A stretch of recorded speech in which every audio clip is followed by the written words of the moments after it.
everyone. Welcome back to another episode of Call Time. I'm speaking to one of my great friends I've met over the past year that has been very not only supportive of my craft, but also just supportive of how I am in her theater collective. Her name is Valerie Caniglia. I know I probably butchered the name already, but I've known, as I said, known her, Val, for at least a year or so, going on a year now. I was in one of her I wouldn't say stage reading, but Zoom readings for, I believe it was, hang on. Oh, crap. It's a Bruce Willis movie, Meryl Streep. Death Becomes Her. There we go. I was in a Zoom reading of Death Becomes Her, fun reading, and then it just became like everything just sort of like bounced off of everything else, where it was just like, I love doing this. And it was a great way to essentially spend my a weeknight, just to be with all these great people who just do all this for essentially like maybe 2 hours of their time, maybe 2.5 hours, depending on the play, 3 hours if they're doing a very long play. But you could probably tell more about that when we talk about, the theater collective by itself. But Val, how did you get into theater? Or were you always not a theater person per se until you just kind of like got into theater? I grew up with a lot of musical theater in my house. My dad would play Fiddler on the Roof and South Pacific and Pippin pretty much on replay. I grew up watching Disney movies, The Wizard of Oz. My mom, same thing. She has a love of music and she used to play the flute. So we were a very musical family. The Caniglia clan. Yeah. I know. I said it incorrectly. So no, you're totally fine. Listen, you're totally fine. It's absolutely okay. It is one of those last names that it is spelt the way it is, and there is no offense taken. So you are absolutely 100%.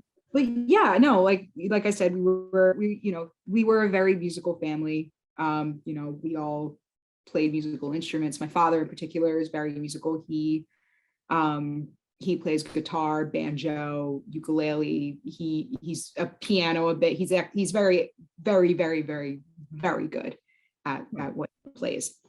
And in middle school, we had the spring musical every year. So we did the Music Man in 6th grade, and I signed up for it and auditioned, got in, and then, did it 7th grade and 8th grade. And when I got to high school, I really started developing more of a love for it and doing the plays and working, not performing, but doing a lot of the stage crew and design work. And I really kind of fell in love with it.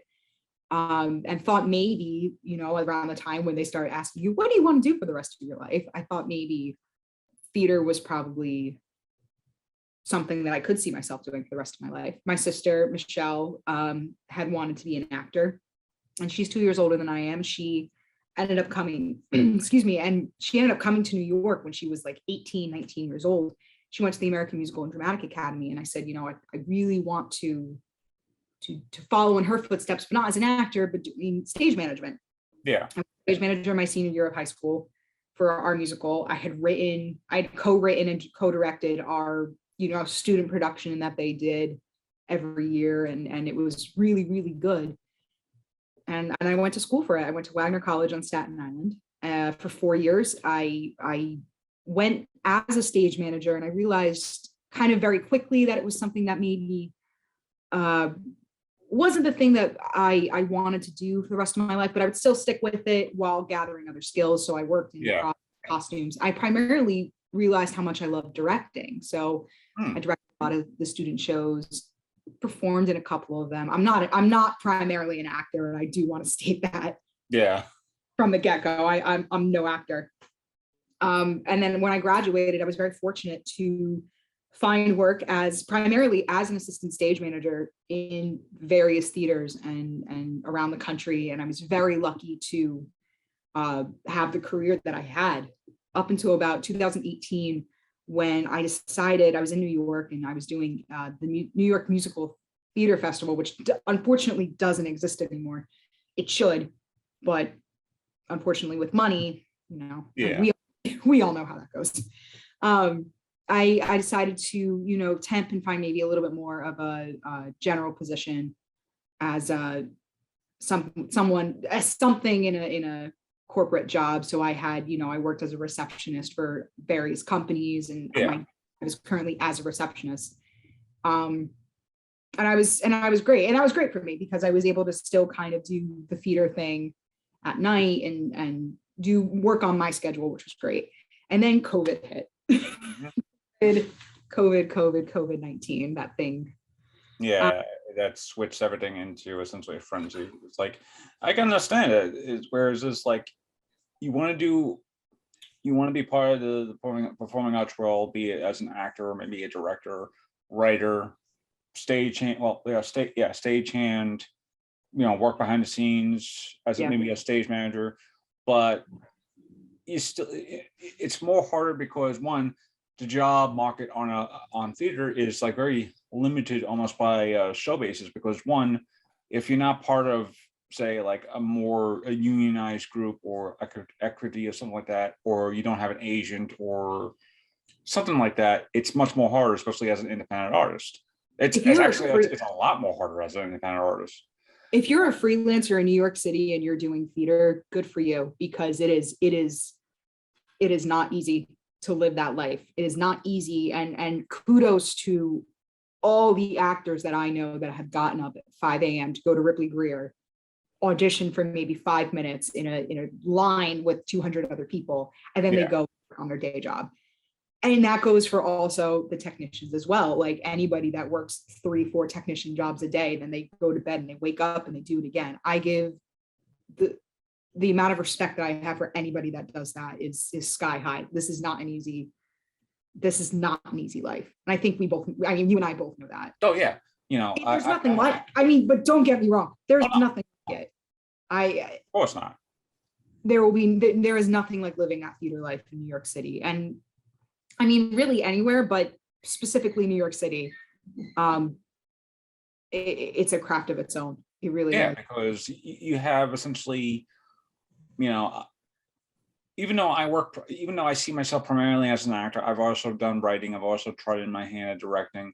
I have a lot of behind the scenes experience. So I try my hand at stagecraft, either as a stagehand or maybe even as I was about to say lecturing, a carpenter assistant, especially for set designer, because I know I know a few set designers who's like, hey, I'm gonna be doing a show. I'm gonna need an extra hand. Could you do it? I'm like, yeah, sure.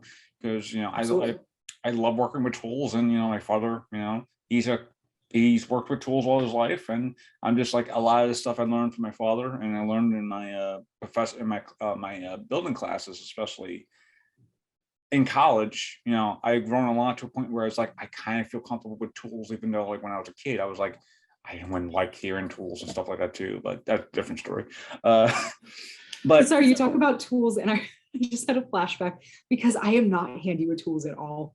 And I felt terrible because, at Wagner, if you were a design tech person, you were in that field, you had to take shop and help the sets, and it was terrible. I couldn't do it. I was horrible building tools. I remember trying to have to build a frame for the newsstand for Guys and Dolls, and at the end, he gave me like 2 hours to build it. And at the end of it, it was still just 4 pieces of wood. I couldn't do it for the life of me. And I was so embarrassed by it, but never put a tool in my hand. And I can't do it. So good for you I'm so happy that you can do it, because there's a lot of tools. There's a lot of tools I've learned over the past several years, if not for the past like half of the decade or close to a decade now. It's actually, 2014. 8 years now, so close to a decade now, where it's just like I've learned so much now as a theater student going forward, and then suddenly and for the past several years, where it's just like, as you said before, as an independent artist, especially in New York City, I'm just happy to know the type of stuff that I learned over the past how many years especially, and being able to put that into a good use, like last May, I know someone who works at the tank, and they were like, hey, we need an extra hand because the stage, kind of like tossing out old stuff in the state in one of the theaters. It's like, can you go help? I'm like, yeah, sure. Just send me the details, and I'll try and bring my own tools if that was needed. And sure enough, I go to the place and spend like maybe 8 hours, like plus maybe 6 to 8 hours in one place, and then work up like say another day for another week, because it's a dusty theater, and I'm not really good with dust, and working with a mask that is like, that isn't a regular mask, like for like theater stuff, like like one of those KN92 masks, and you're just working with a regular mask, that's just like hell in the sinuses as well. Oh, it's no. And but it is a beast in itself. But last May, being in that theater, especially the tank, and I've been to the tank before as a behind the scenes person, stagehand, where it's just like being in a small space like that, and being in a space like, being in a space just like that, it was just like, it was a experience for me where it's like, I need to get back to this stuff. And now, where it's just like almost a year later, I'm just like slowly starting to come back to normal of getting back in theater, because even though there were shows opening up over the past 9 months or so, especially going over the summer into the fall, I was like, I just cannot get myself out of the house and go see a show while COVID was still like a factor. And then by the time holidays are rolling around, it seemed to like, slowing down, and then boom, Omicron hits. I'm like, okay, I'm not getting myself out of this house anytime soon to go see a show. Movie is all right, because movie is like a controlled thing, but in a theater is much more, depending on the theater you go to. Theater is it's either a very large space, like a very big hall somewhere like that, or a more intimate space where the actor could be like literally right up in front of you like this. So yeah, unless that was that I'm sorry, go ahead. No, go ahead. I was going to say that was my experience going to see CSC's Assassins. I was in the front because I had bought myself a ticket for my 30th birthday, and of course COVID hit, so the show was postponed. And I sat in the front, and it was a thrust. I don't know if you've been in that space, but it's, depending on the show, it's just one large thrust that takes up. So the audience is it's the 3/4 audience. So you have side, the front, and then the side. And then they play to all the angles, and I love a thrust.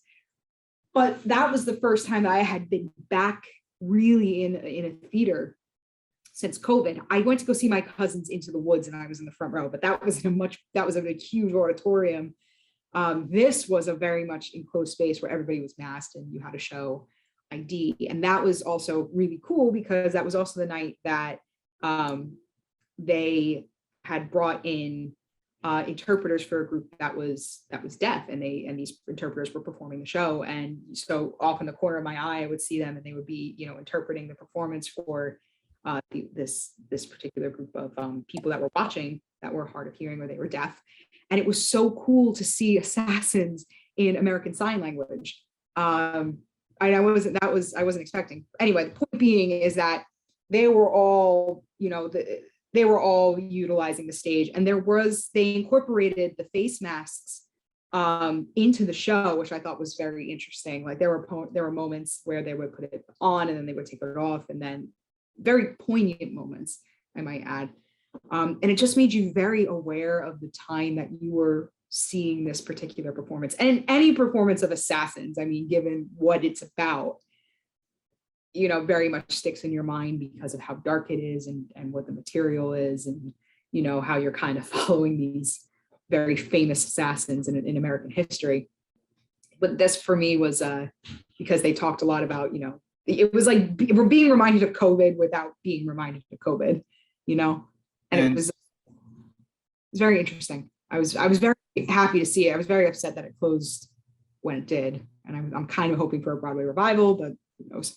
Yeah, it depends on like honestly, when you're doing a show on either off Broadway or on Broadway, it all depends. And this is something I learned as a ticket seller, well, not ticket seller, as a ticket agent at Today Tix, where I learned all about the revenue and how business goes. Is like if one show is doing good, ticket wise, it doesn't mean it's doing good revenue wise. It's just like Yeah. even though say show X had this many tickets sold this week, that doesn't mean their revenue is through the roof and ticket sales. That just means they had a good Right.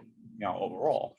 Yeah. I mean, Uh, and- no, yeah, but yeah, a good example of this was a few years ago. I saw in previews Tootsie, and I was like, yeah, Tootsie was all right. It really did its best to try to make the movie more contemporary, modern. Even yeah. if it was a musical, which was an odd taste, but it's like it's for some reason Broadway has this ideology of just going into let's just take a random movie and make it into a musical, see if it works. Sometimes it does, sometimes it doesn't, and Yeah. Tootsie, and it was like I remember Tootsie being like, oh, a lot of people going to see Tootsie, and then suddenly every hear like, oh, it closes down after like say a few months or something like that. Like the same thing happened with Beetlejuice, and now with Beetlejuice coming back to Broadway, it's like, and oddly enough, at the same theater where Tootsie once was, so that's even more hilarious. But Beetlejuice coming back, I think, is amazing. yeah, because that's like a little like, and this is why I bring it back to the point of Today Tix, where it was like in the offices, I would just see a lot of people going to see Beetlejuice, but okay, I just said it 3 times. I was just looking around. Just like I said 3 times. Through the window. Yeah. Hey, Bryan Hayden. Oh my God. But yeah, I went to see, as a concierge, that was his official title. I would go to see how many people were getting tickets. Sometimes it'd be like maybe 20 tickets, but that 20 envelopes, I mean, but that didn't mean like 20 tickets altogether. That could be like 5 tickets. That could be like 10 tickets in one envelope or something like that. Sure. And then I would just hear it having like very low revenue because of the theater it was already in, which was the Cats. I don't remember the Winter Garden Theater. I usually just call it the Cats Theater because that's where Cats was. Yeah. Like as long as it was. And it's and before COVID struck down another thing, and of course because COVID struck, that was basically the time of you're saying, oh, all these shows were low revenue or low ticket sales, even though it didn't look like they had low ticket sales. All these shows were closing down. Beetlejuice closed down, Frozen closed down, which was kind of like surprising because I would always see a lot of families going to Frozen. And then there were shows that didn't even get a chance, get its Just Do, which was like Hangman, and now Hangman is actually coming back to Broadway. For that surprised me when I heard that Hangman was coming back to Broadway. Not in a bad way, where I was like, why are they bringing that back? But more in like oh, that's great. They're actually giving it a chance. Beetlejuice really got gypped out because of the Scott Rudin thing. Also, with that 2-week.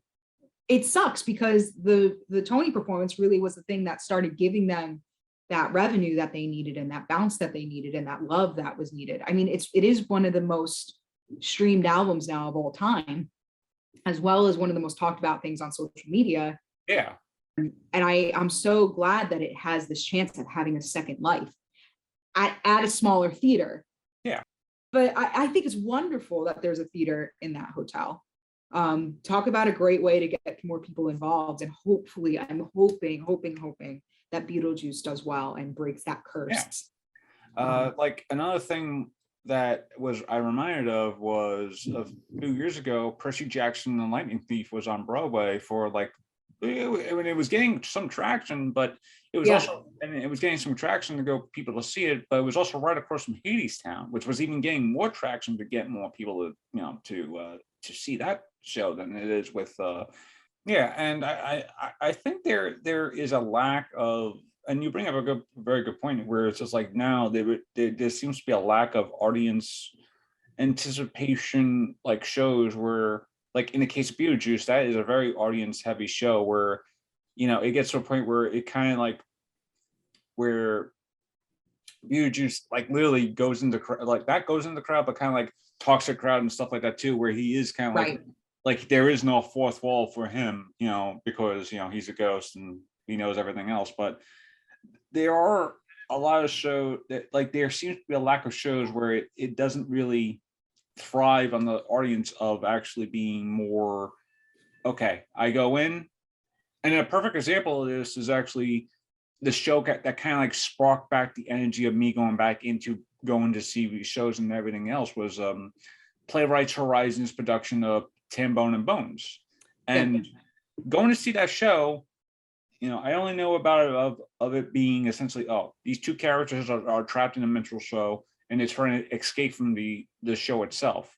And sure enough, like as the show is starting and then you're sitting in the thing, you know, these two characters like literally start talking to the audience like they're, you know, it gets to a point where they are talking to the audience. They actually go out in the audience, you know, and not really a big spoiler, but they actually do find the playwright and actually go into the audience to grab the playwright and then essentially take the playwright onto stage and then rip him out just to find all these, you know, all find this money underneath there. I was like, okay, that's actually a great way to actually use the whole notion of there is no fourth wall, but there is still like a fourth wall between the audience and the play itself, where it's just like there is still the play itself, like there's the action and stuff like that too, but the audience still has their notion of, oh, okay, you know, we're just the people watching it, and we could actually live it, but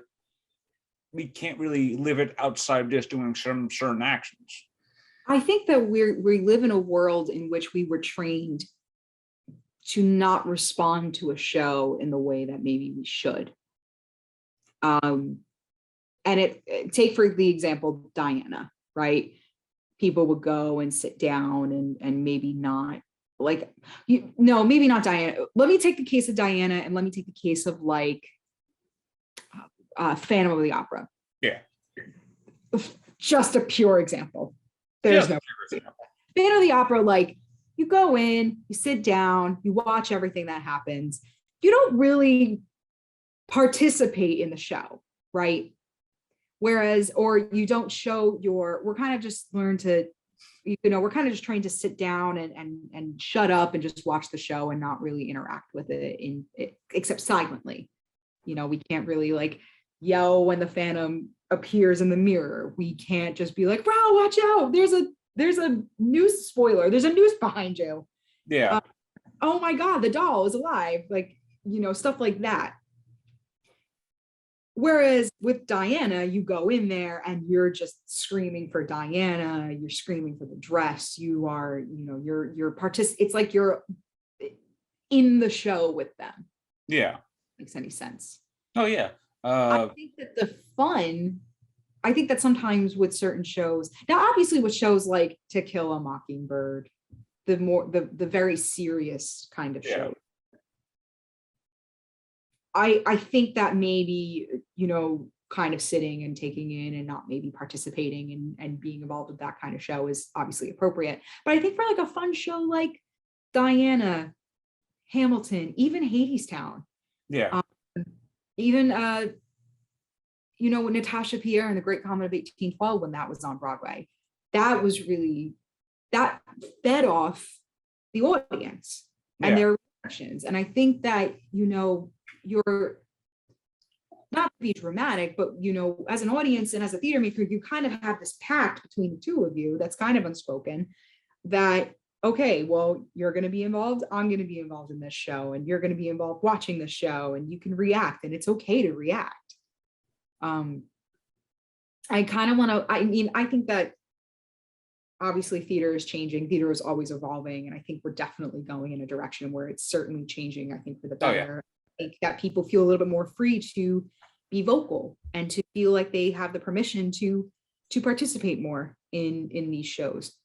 And obviously to a appropriate extent, like you don't want the opening notes of The Lion King where Rafiki is, singing to be like, wow, unless it was the reopening night for the Broadway. Yeah. And you bring out very, various good points where it's just like there is a lack of real energy going into Broadway. If it's a serious play, like say, To Kill a Mockingbird, or say, like a serious play, like To Kill a Mockingbird, that's something that's just very, you go in, you watch the show, you get entertained like that. But if it's like a more energetic show, like say, the other Lin-Manuel show that he does, Hamilton? no, In the Heights? no, it's Freestyle Love Supreme? yeah, Freestyle Love for Spring. That's a more energetic show that thrives on the audience, participation and stuff like that too. Of course. Where it's just like you need to be in that show. I mean, and you need to thrive on that show. I think maybe America Utopia does the same thing, but I'm not really sure, because I know it is sort of like the same. I know it's like it's David Byrd's songs, but I'm not sure if he does it like, almost like a concert, where it's just like he kind of like performs it in as a concert-like way. But I could be wrong, I could be right, it could be a little bit both. Yeah, unfortunately, I can't speak to American Utopia. I've never seen it. But there are people in CTC that have it, maybe that you can certainly ask. Okay. But I totally understand what you're coming from. And I think that, I don't know, I just feel like we got to give ourselves more permission to be involved. I mean, look at Ratatouille the musical, which I don't know if you're familiar with. It was that TikTok musical. That was all written by people that are fans of the movie. Yeah. Performed by people, by Broadway actors, professional, like real seasoned Broadway actors. That was a collaboration between the audience and these professionals that at one point you thought that maybe there was a wall between the two. Now I think that kind of broke a little bit, especially now that we're in a very virtual world where everything is connected and we can do things like virtual theater. And in that realm, you can participate even more with each other. Speaking of virtual theater, it kind of like goes right into a great segue of how did Chaos Theory Collective come about? Even though Chaos Theory Collective is not its original name, you had an original name before, but kind of got tossed into certain rights issues and stuff like that too. But yeah, go back like 2 years ago, where for me, 2 years ago, I was still a college student in Brooklyn College. I was like legitimately on the last day of class, right before everything closed down, because we only heard it was like, 2 week, it was gonna be a 2 week break, and then we returned to class. Hopefully everything will be better. It didn't go better, and then sure enough, I remember being in that classroom, being with my classmates, and not knowing what the future was holding for us, right? And I remember being so nervous that I actually essentially just said, you know what, fuck this, I'm out of this, I'm out, I'm going back home. It was like I just saw too many people nervous. One of my classmates actually came up sick as a dog because he had like a stomach flu, and I was just like too worried about, okay, what if that's not the stomach flu and she has like COVID and stuff like that too, and it got to a point where it's like, even when I'm on my bus, the bus ride to college, there was this old guy who was just like randomly coughing on people, just for the hell of it, because he was just like, as someone was getting up, he was like, stuff like that too, and he was just being an asshole. But I just remember being on that day so nervous and so a nervous wreck. By the time I got home, I was just like, I definitely do need, just to stay inside and stuff like that too. And then sure enough, we get the notion of, I'm sorry folks, but we're not going, there was cases of COVID happening on the Brooklyn College campus. I was like, okay, we're not going back to school anytime soon. I mean, we're not going back to class anytime soon. Ugh. We're not going back to class anytime soon. There we go. And of course, being a student and trying to finish your semester online, when a lot of your where two of your classes are very hands-on practical classes. Like I had my theater class of divisive theater, which is basically a collaborative theater effort, where we're basically in the element of my group and I were talking about ideas and stuff like that too. My other class was my production class of prop making. So I would be in the prop shop, creating stuff, all that stuff, seeing what we could create in a matter of like a week or two. And then I had my health class was essentially death and dying. So Great. Excellent. Yeah, That must have been great. oh yeah, and the best thing about that class was that my professor was is a former hospital nurse, but in hospice worker. So she knew all this stuff happening. So she's like, just don't worry about it. Just keep yourself sane and sanitize. You're perfectly okay. But as a student, it was horrifying because we had and then I graduated over online anyway. So it was like, right. But I imagine coming as a person who isn't really primarily working in theater, but still loves theater. I imagine like seeing all this stuff like closed down. There's no acting stuff, that sort of thing too. Where it's just like, what was your mindset of what can I do to continue on liking the theater without thinking, what can what can I do to remind myself that there is theater. So how did the Zoom readings come about? Where it's just like, yeah.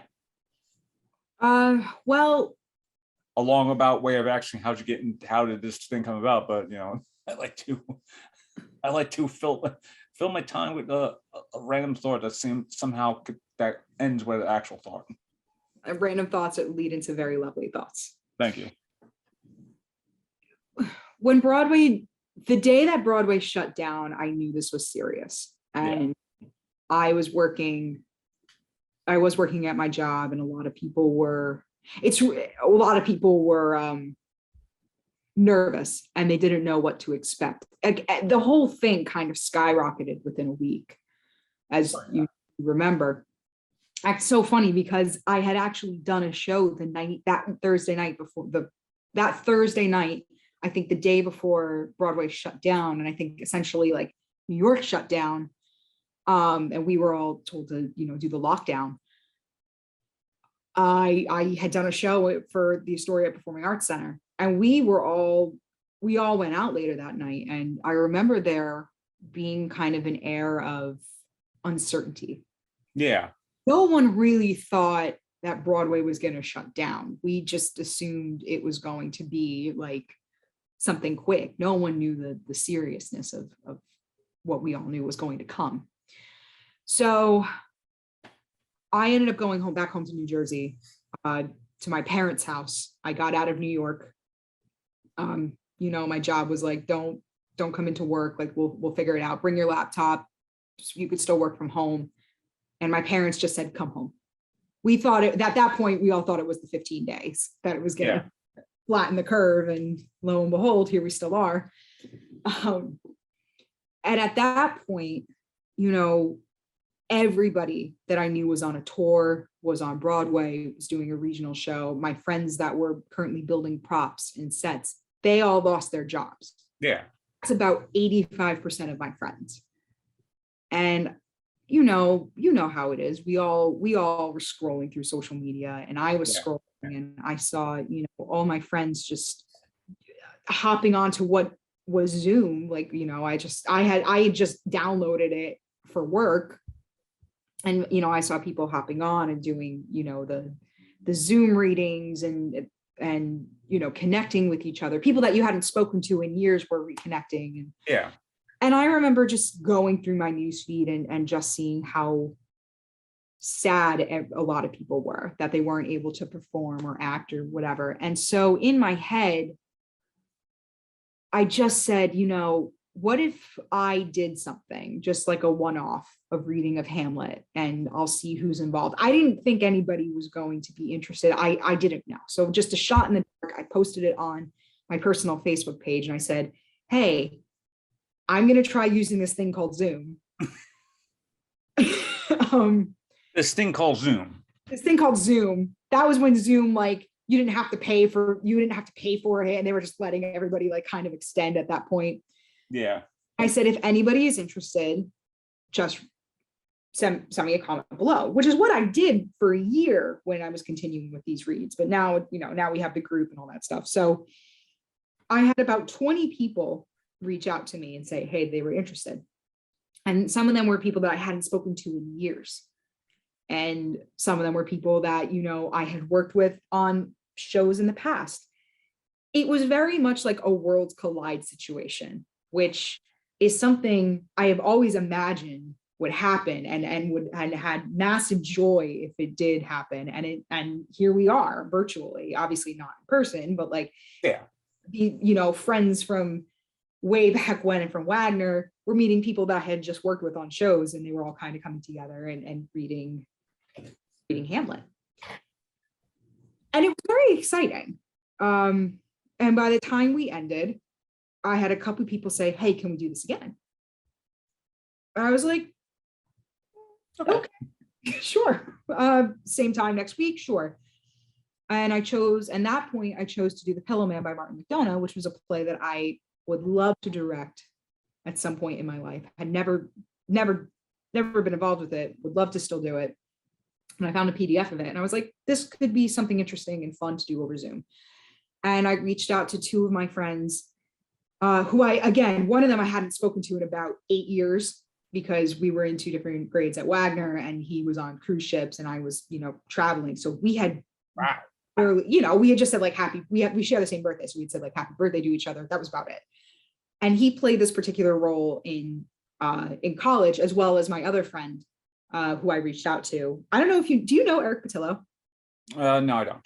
Okay, well, he's on Staten Island, and if you have the chance to work with him, work with him. He's a genius if there's ever been one. Like brilliant director, brilliant guy.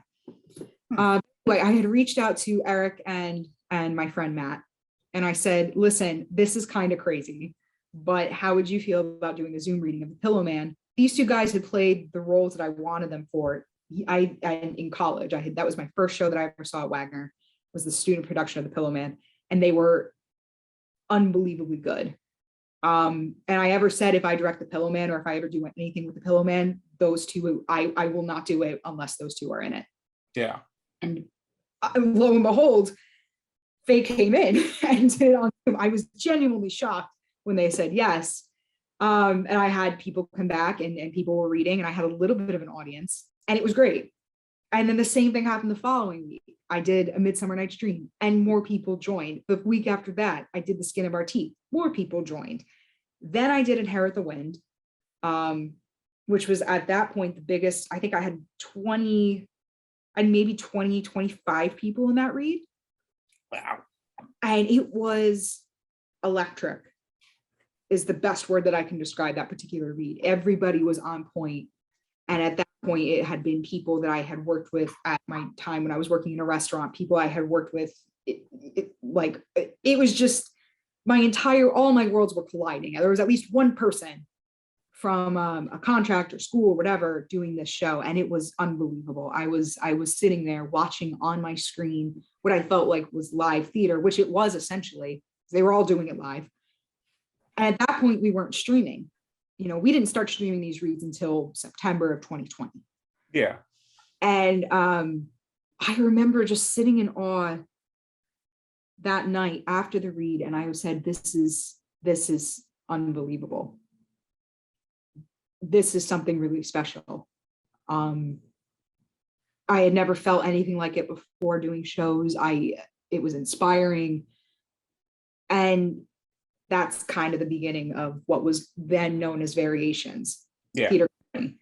I'd come up with the name just kind of on a whim. And then, like you said, yes, there was a theater company. Unbeknownst to me, I had no idea that this theater company existed. And they did reach out to me and they said, hey, we do exist, just so you know. And I said, I'm so sorry, I had no idea. And then I put it with a vote to the group, which I don't know if you remember that I did. Yeah, I do.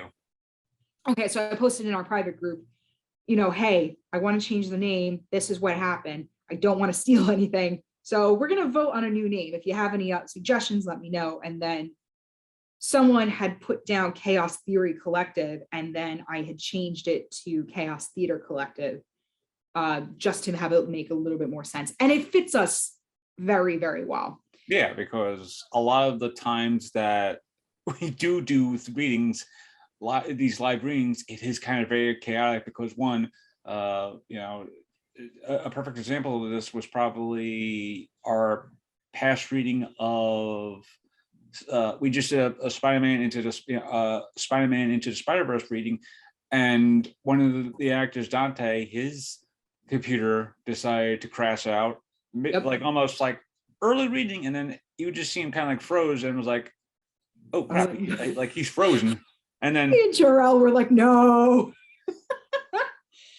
But the thing is that these cold readings, yeah, I think are fascinating, and you bring your best kind of most raw self to it.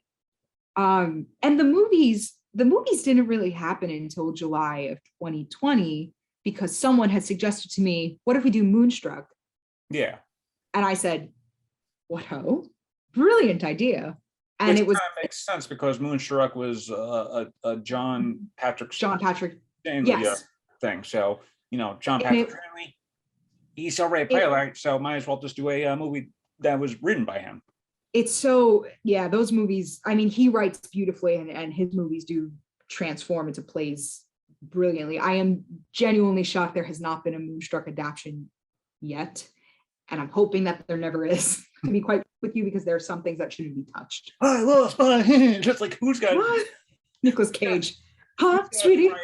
And out Nicolas Cage on stage without trying, like, without I will say the cast of Moonstruck, the people that read, everybody was perfect in their role. We had the person that played Loretta is an actor named Brendan McCann. And Brendan, I had no idea that Brendan was as prepared as he was. And he came on with the wig. And he came on something like Cher. And to this day, I will never forget that particular performance of his, because he's done Legally Blonde with us. He did Working Girl. He's done, if we ever do The Witches of Eastwick, he'll come back and read the Cher role. But I was just cracking up so much with that particular read because everybody was on point. Again, the thing that I love about these readings is that every week, for the most part, they continue to astound me. The talent, and I've seen this too, like the talent that we have in this group. It's astonishing. It's astonishing.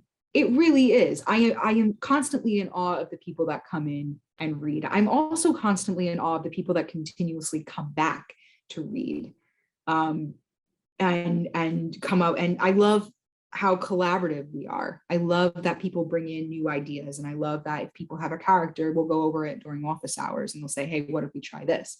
And of course I'll say yes, because, I want this to be a space where people feel like they can come and try something and not be judged and kind of experiment and do roles that they normally wouldn't play, or think they wouldn't play because of typing or whatever the case is in the theater world, which, because we all know typing is unfortunately a real thing. Shouldn't be, but it is.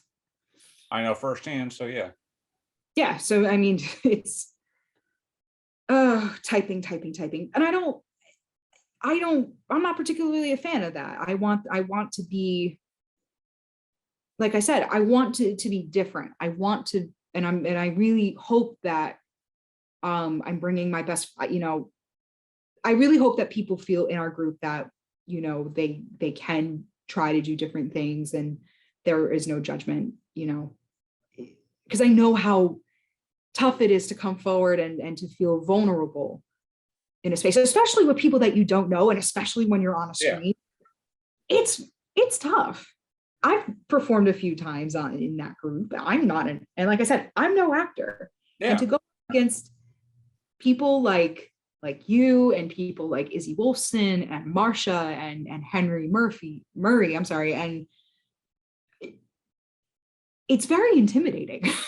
I know. It is. They're like, it really is. Like sometimes from on my thing, I'm like, dang. I was like this, like a perfect example will probably be this past reading of Into the Spider-Verse, where it was like, I'll be on the same screen and then there's like, I forgot who played Kingpin, but I was like, the guy who's playing Kingpin, I'm like, oh my God, he's just too perfect as Kingpin. Oh, Tim Lawton. Yeah, Tim is Oh, he's just too great as Kingpin. I'm like, oh man, like, and then here I am trying to like do my best private eye type of voice, and everyone else is just having fun with it. I'm just like, I'm having fun with it too, but I'm just like, it gets to a it's point nerve where, wracking. yeah, it is a little nerve wracking, but it also makes sense with the name Chaos Theater, where it's just like in theater, chaos has to thrive, because otherwise, if you're with an unalternate, an on like a very, I'll just say a very bland type of production background, and you're not doing anything really big in that thing, you don't want a production that's very bland. If it's a very bland production, it's like, why are you even watching this aside from just watching your friends or something like that? The beauty of, oh yeah. Yeah, but the beauty of live theater, it thrives on chaos, because you could be on stage waiting for your cue to go up, but the light cue above you is still not lighting you. So you have to wait until a light cue goes onto the thing. And you could actually play it off with that. It's like, finally, the sun finally hit me, and it goes straight into your next line. There is an order out of the chaos. Yeah. That theater creates, which I think is beautiful. Yeah, and without that order from that chaos, the theater, theater would not be the best form of entertainment outside of, say, film or TV. At least with film and TV, you could get like as many takes as you want, and then feel like, okay, we done like 15 takes. I think take 13 was probably the best one. Maybe take 8, maybe as well. We'll just splice that together in post and see how it works. Right. But in live theater is like, oh, you trip on stage, just don't worry about it, just walk it off, and then just go right into your thing. It's like the theater has to thrive in chaos, otherwise there is no, like, it's like, I've been to shows where it's like nothing really goes right behind the scenes. Like, I remember on a dress rehearsal where we had to essentially take out the set in a matter of, like, say, 2 minutes. And the problem was that the set was also split apart, right? Right. Problem was, one of the things, we did all that all fine, but the problem was we had to essentially lift a table up, and the table was like, say, 20-30 pounds. Like, it was a heavy table. So me and my other stagehand, we were literally trying to pull it off as the curtain was raised, and the director was like, damn it, cut first. Stop for a second. And it got to a point where it's like, okay, we got to really think about, how to handle it. And of course, my theater, like the theater department's magician, as it was, because he is like a legitimate magician when it comes to like fixing things on the fly. Next day he had like a little like wheel thing to help you roll the thing, so you don't have to worry about carrying it off to the side. So yeah, without chaos in theater, it wouldn't feel right, because you do need that chaotic energy going into a show to thrive better, because otherwise it'd just be like, just going to. I can give you on another day, I can give you an infinite amount of stories of the shows that I've been on where it's just been chaotic.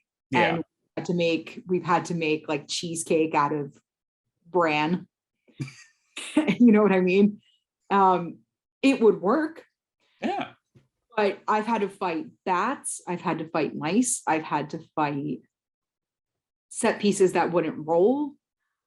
I've had to fight locking tables together and then not locking. So me having to dive under the curtain during Spamalot's tack number and hold them together so that they wouldn't split, so King Arthur wouldn't fall. Yeah. You, the audience. Running on stage in full light in my blacks, throwing a cow on a bus. Kid you not, that was a thing.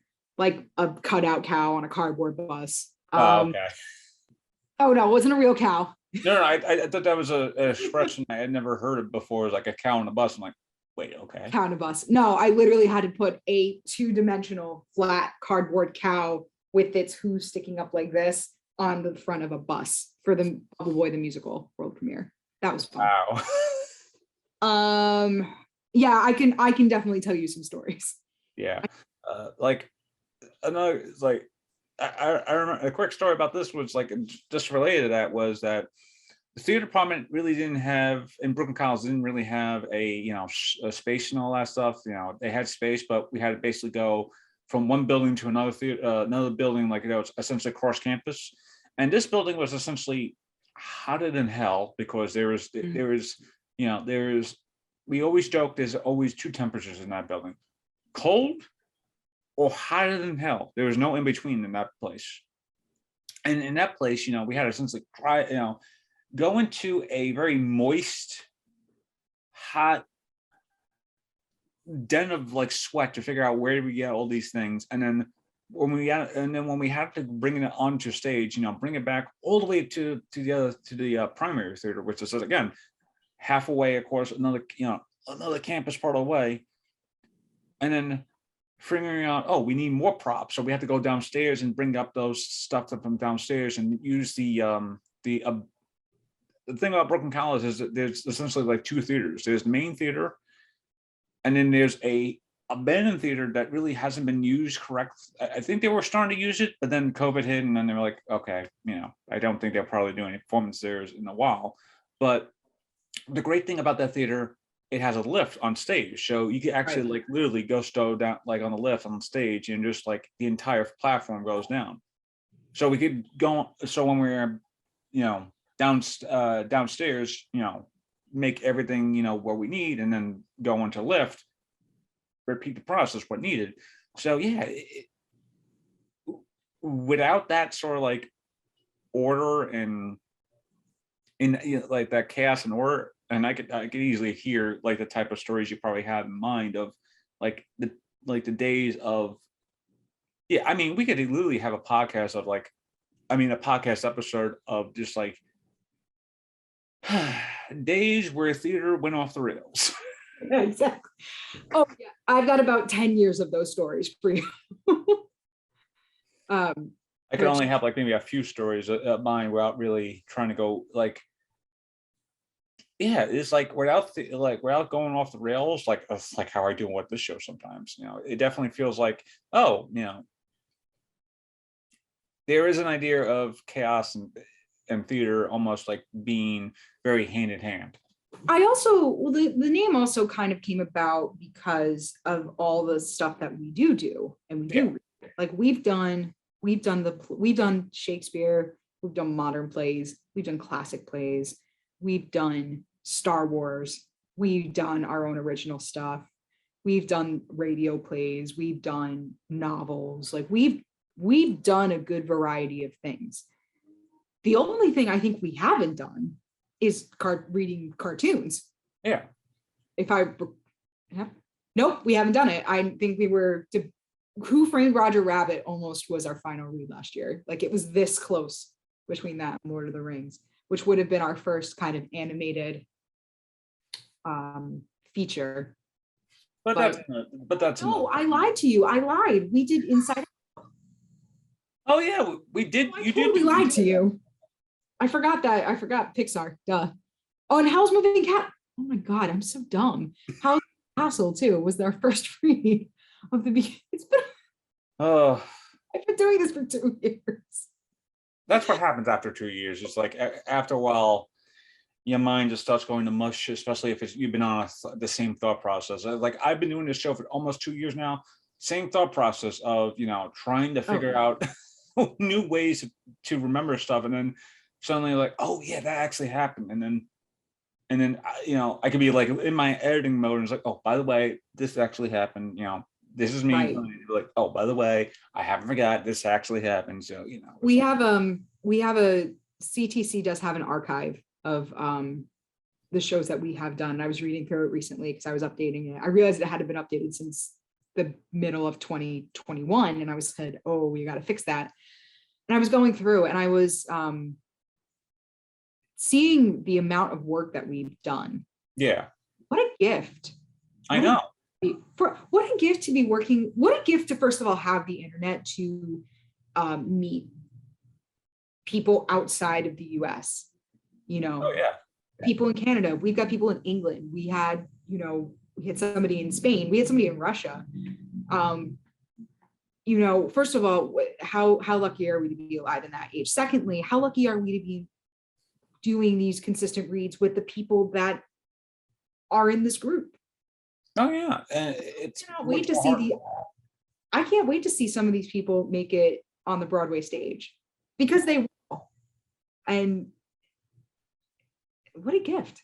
That's just so that's all this is really for me, is like it's such a treat and a gift to be working with these people month after month, week after week, year after year, because we're coming on, you know, 2020. Like, I don't know, how do you categorize this? Do you categorize this as like this being year number 2, or 2000, like, you know, March 17th being like the 3rd year of COVID? Or I don't know how you. I honestly don't know. It's like, as a Well, right I guess now, 2021, 2022. So I guess like year number 2 that we've been doing this. It just feels like like we've been dealing with this kind of virus since 2019, because technically that's when it came into the country. yeah, but it wasn't really a big thing until March because of all the people coming off of like, you know, vacation and stuff like that too. But anyway, that's a different topic. Yeah, that's a different topic. That's a much sadder topic. I think that I think that we're very lucky to be alive in this age where we are able to connect, as much as I despise social media. But as we are in March right now, and as you kind of like joked to the group chat, that, you know, right now in March, I'll be directing one to play. Well, not really a play, but I am trying to format as a play. I'm directing Alien, Ridley Scott's Alien, which I cannot wait to actually do, you know, get into a mindset of who to cast and stuff like that too. Especially as you pointed out, there's a lot of great people in I was about to say variations in CCC. See, this is what happens. Might I add that these are, I just want to put this like on the podcast, these are readings that we do not make a profit off of. And no, of course not. I just want to make that very, very, very clear to the people. Of course not. But as we are now in March, you know, you know, now would be probably a great time to say like, oh, since we're in March and we'll be going into our like first couple of readings, like what can we expect Chaos Theater Collective to start doing at the end for this entire month? We have actually a lot of good things on the docket, which is fantastic. We have The Graduate, directed by Hayden Loomis, coming up. We have a reading of that. We had a reading of The Taming by Laura Gunderson happening, but I haven't made this announcement yet, and I will make it here on your podcast, but I think by the time this comes out, it'll probably be announced, so I'm not sure, but regardless, instead of The Taming, just because of scheduling reasons and stuff like that, we are not able to do it. The director was not able to do the reading, and it does not feel right to go forward without her at the helm. Yeah. So I decided to do Treasure Island by Bryan Lavery.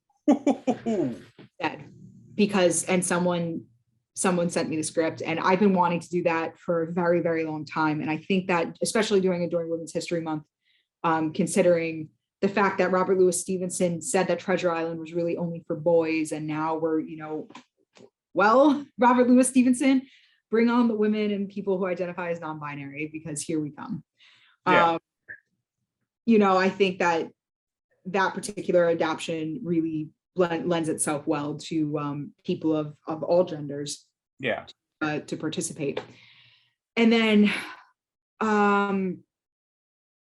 what else are we doing? We're gonna do Alien, directed by you. We're also doing a Sarah Rule play directed by my friend Maggie, who I don't think you've met.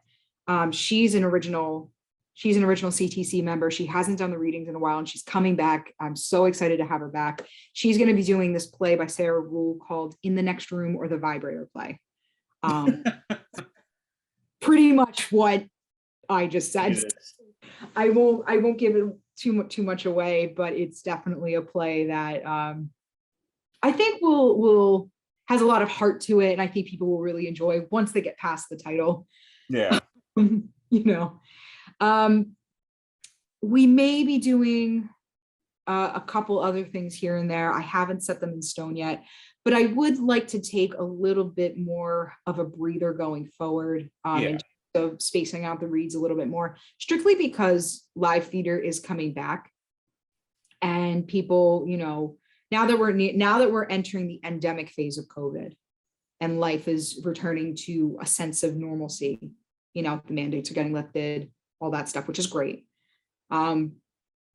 Virtual theater, I think, is suffering just a little bit because everybody is going back to rehearsals and live shows, which I think is wonderful for them to get back into that live theater mode. But I really do hope that people don't forget that virtual theater is now in our realm of possibility. And also it opens up a whole world of accessibility that should be in live theater, but it's really not.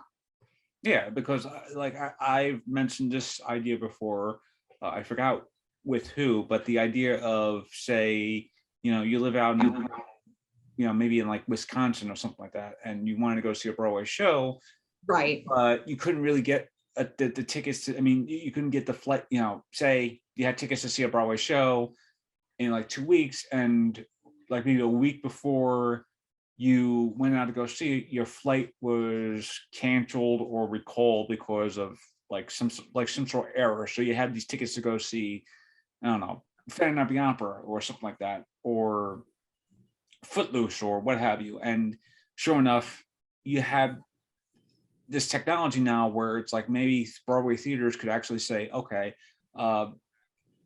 we could incorporate live theater into your computer by streaming a Zoom link or something like that, where it's just like, okay, there is a link where it's like you go to see, you know, say, okay, you know, of this show, you know, there's a webcam pointing into the stage or what have you, or they're using cameras from the house or so forth and so on.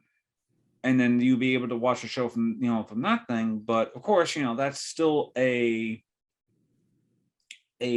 highly to use your thing, to use a phrase, chaotic environment, where it's just like you're kind of like trying to do just a lot, you're kind of watching something via Zoom, a live thing, you know, a live reading or something like that, but at the same time live streaming a performance, especially if it's like on Facebook or something like that, or YouTube, it doesn't really work out still, because, you know, they still have like technical issues going to, you know, do like that. You know, I remember a few times in CTC where it's like there were like technical issues going forward of trying to like gain stuff, you know, aired on time, or Matt Q, who does our streams, wasn't there that night. So anything that was not that night would be recorded and then set as a later date, you know. But and like, you know, and with CTC, you know how I roll, where like, you know, I do believe that real life comes first. And if you need to, you know, even if you sign up for a read, or if Matt Q's case, like if he decides to, if he has,